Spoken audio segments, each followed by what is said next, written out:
বিশ্বখ্যাত পপ তারকা শাকিরার কর ফাঁকির অভিযোগ থেকে সম্পূর্ণভাবে অব্যাহতি দিয়েছে স্পেনের সর্বোচ্চ আদালত।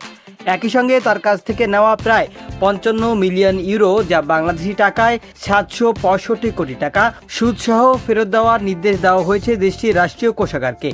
আন্তর্জাতিক সংবাদ মাধ্যমের বরাতে জানা যায়, স্পেনের কর কর্তৃপক্ষ দাবি করেছিলেন যে 2011 সালে শাকিরা ওই দেশে 183 দিন অবস্থান করেছিলেন এবং সে কারণে তিনি করদাতা হিসেবে বিবেচিত হবেন। তবে আদালত স্পষ্ট জানায়, এ দাবির পক্ষে পর্যাপ্ত ও নির্ভরযোগ্য প্রমাণ উপস্থাপন করা সম্ভব হয়নি। আদালতের তথ্য অনুযায়ী ওই অর্থ বছরে শাকিরা স্পেনে ছিলেন মাত্র 163 দিন, যা করযোগ্য বাসিন্দা হিসেবে গণ্য হওয়ার নির্ধারিত সময়সীমার চেয়ে 20 দিন কম।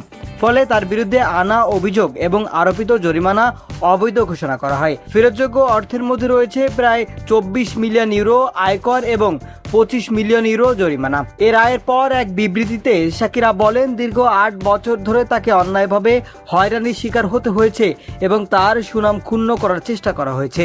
তিনি বলেন, এই সময় আমি অনেক মানসিক চাপ ও অনিদ্রার মধ্য দিয়ে গেছি, যা আমার স্বাস্থ্য ও পরিবারকে প্রভাবিত করেছে। শাকিরা আরও বলেন, তার বিরুদ্ধে আনা কর ফাঁকির অভিযোগ প্রমাণ করতে পারেনি কর্তৃপক্ষ, বরং পুরো প্রক্রিয়াটি ছিল অন্যায় ও ভিত্তিহীন।